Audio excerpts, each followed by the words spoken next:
எங்கள் அம்மா வந்து நான் மண்ணாக இருந்த என்ன ஒரு சிற்பமாக்குனாரு. அந்த சிற்பத்துக்கு உயிர் கொடுத்த என் என் ஆசான், என் தகப்பன் சாமி, என் குரு. அதாவது எவ்வளோ சொன்னாலும் என் சாமிக்கு வந்து பத்தாது. ஏன்னா எங்கள் டிஆர் சார் வந்து எப்படின்னா என்று மின்னும் திரையில் இவர் கண்கள் பேசும் 100 கதை, மெல்லிய சிரிப்பில் கண்ணாடி பிம்பமாய் ரசிகர்களை கவர்ந்த காவியமாய் திரையில் ஒலிக்கும் ஓவியமாய், மொத்தத்தில் 80களில் நம்ம காய்டு ராஷ்மிகாவோட கிரஷ் அப்படின்னா நளினி மேடம் தான். அழைக்கிறோம் நளினி அவர்களை.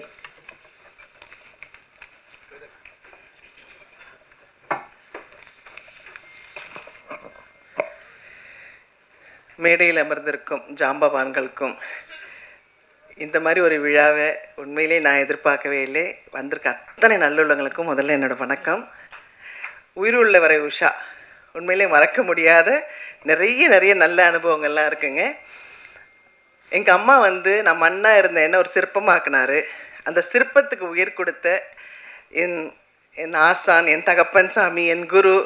அதாவது எவ்வளோ சொன்னாலும் என் சாமிக்கு வந்து பத்தாது. ஏன்னா எங்கள் டிஆர் சார் வந்து எப்படின்னா என்னை செதுக்கினது மட்டும் இல்லை, நான் வந்து ரவி அண்ணன் சொன்ன மாதிரி நடுவில் நிறைய கோச்சிக்கிட்டு இல்லை நான் நடிக்க மாட்டேன்னு போனால் அடுத்த நாள் எங்கள் வீட்டில் வந்து இல்லை இவ திருப்பி நடிக்க வரணும்னு சொல்லிவிட்டு நான் தான் வேணும் அப்படின்னு சொல்லி திருப்பி வந்து ஆக்ட் பண்ண வைப்பார் என்ன. அதுக்கப்புறம் திருப்பி அங்கே இருக்கிற ஒரு சில ஆர்டிஸ்ட் என்ன பண்ணுவாங்க, அவங்களோட சிஸ்டர்ஸ்லாம் கொண்டு வந்து நடிக்க வச்சாங்கல்ல சார், எல்லோரும் நடிக்க வச்சாங்க. ஆனால் அப்பவும் எங்கள் சார் எனக்கு ஹீரோயின்னா நளினி மட்டும்தான், நளினி பண்ணாதான் இந்த நான் படம் பண்ணுவேன்னு சொல்லிட்டு யாருமே செய்யாத ஒரு பெரிய விஷயம். இன்றைக்கி உங்கள் எல்லாரோடையும் இருக்கிறேன், பேசுகிறேன். எல்லாத்துக்கும் ஒரே காரணம் என் சாமி டிஆர் சார் மட்டும்தான். அப்போ சின்ன வயசு, புரியாத வயசு, எதுக்கு யாரோ என்னை சத்தம் போடுறாங்கன்னு சொல்லிட்டு அடிக்கடி நான் கோச்சிப்பேன். அப்போ ரவி அண்ணன் தான் வந்து ஒரு குழந்தை மாதிரி, இல்லை கண்ணம்மா சினிமானா இப்படி தான் இருக்கும், ஒன்று நல்லதுக்கு தான் சொல்கிறாரு பார், நீ எவ்வளோ புத்திசாலி சொல்லி என்ன மெருகேற்றி டேரக்டர்கிட்ட நிப்பாட்டுவார். எங்கள் டைரக்டருக்கு எதுக்கு என்ன பிடிக்கும்னா, நான் வேறு எந்த டிஸ்டர்பன்ஸ் இல்லை, எங்கள் டைரக்டர் என்ன சொன்னாலும் மேலேருந்து கீழே விழ சொன்னாலும் ஏன் என்னன்னு கேட்க மாட்டேன், விழுவேன். அவர் எவ்வளோ டைலாக் சொன்னாலும் அவர் வாயை பார்த்துட்டே இருந்து அதே மாதிரி பேசுவேன். அதே மாதிரி 24 மணி நேரம் அவர் நடிக்க சொன்னாலும் அவருக்கு பேக்கப் சொல்கிறதே பிடிக்காது. சூரியன் வந்தாலும் வரலைன்னாலும் நடிச்சுக்கிட்டே இருக்க சொன்னாலும் நடிச்சுக்கிட்டே இருப்பேன். அதனால் அவருக்கு நளினியை தவிர வேறு எந்த ஆர்டிஸ்ட்டுமே பிடிக்காதுன்னு நான் மனசார சொல்லுவேன். ஏன்னா அவருடைய அடுத்த படம் தங்கைக்கு ஒரு கீதத்துலேயே இருக்கட்டும், உறவே காத்துக்கிலையும் நான் தான் நடித்தேன். அதுக்கப்புறம் டேட்ஸ் காரணமாக என்னால் நடிக்க முடியாமல் போச்சு. எவ்வளோ நல்ல விஷயங்கள் எனக்கு கற்றுக் கொடுத்துருக்காரு எங்கள் டைரக்டர்.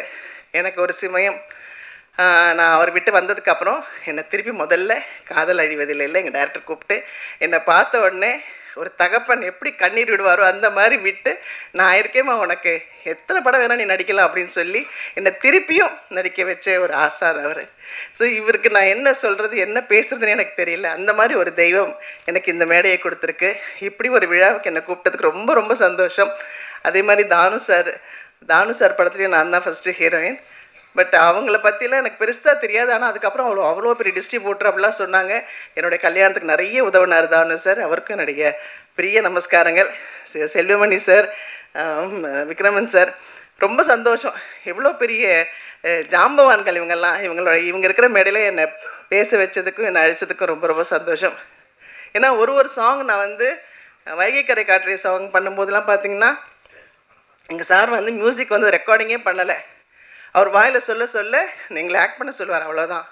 ஆனால் நான் அதுக்கப்புறம் வேறு படம் போய் ராம்நாதன் சார் படம் அடுத்த படம் பண்ணும்போது ராம்நாதன் சார் அப்படியே எங்கள் சாருக்கு ஆப்போசிட், பேசவே மாட்டார். அவர் பேசவே மாட்டேன்னு அவர் வாயை பார்த்துக்கிட்டே இருப்பேன். அப்போ ரவி அண்ணன்கிட்ட சொல்லுவேன், என்ன ரவி அண்ணா இவர் ஒன்றுமே பேச மாட்டேங்கிற, நம்ம டைரக்டர் எவ்வளோ பேசுவார், எவ்வளோ மியூசிக் போடுவார், நமக்கு வந்து எவ்வளோ எக்ஸ்ப்ரெஷன்ஸ் வரும் அப்படின்வேன். ஸோ அப்படியே ஒரு ஆப்போசிட் தான் ராம்நாதன் சார். ஆனால் எனக்கு எங்கள் டைரக்டர் எப்போ கூப்பிட்டாலும் சந்தோஷமாக வந்து நிற்பேன்னா எங்கள் டைரக்டருக்காக தான். ஸோ எங்கே இருந்தாலும் எங்கே சுற்றினாலும் நான் வந்து ஏதாவது கோயிலுக்கு போகணுன்னா ஃபஸ்ட்டு என்னுடைய டேப்பில் பார்த்தீங்கன்னா எங்கள் டைரக்டரோட சாங்ஸ் தான் இருக்கும். எங்கள் டைரக்டர் தான் எனக்கு எல்லாமே, சகலமும் எங்கள் டைரக்டர் தான். ஸோ அவர் சகலக்கெல்லாம் வல்லவன் மட்டும் இல்லை, சகல தெய்வமும் அவர்கிட்ட இருக்குது. ஸோ எனக்கு நல்லது கெட்டது எல்லாம் இந்த நேரத்தில் இப்படி நடக்கும், இப்படி பண்ணும் அப்படின்லாம் சொல்லிக்கிட்டே இருப்பார். ஸோ அவ்வளோ சந்தோஷம் இப்படி ஒரு நல்ல நிகழ்ச்சியில் என்னை கூப்பிட்டதுக்கு. Thank you sir, thank you so much sir.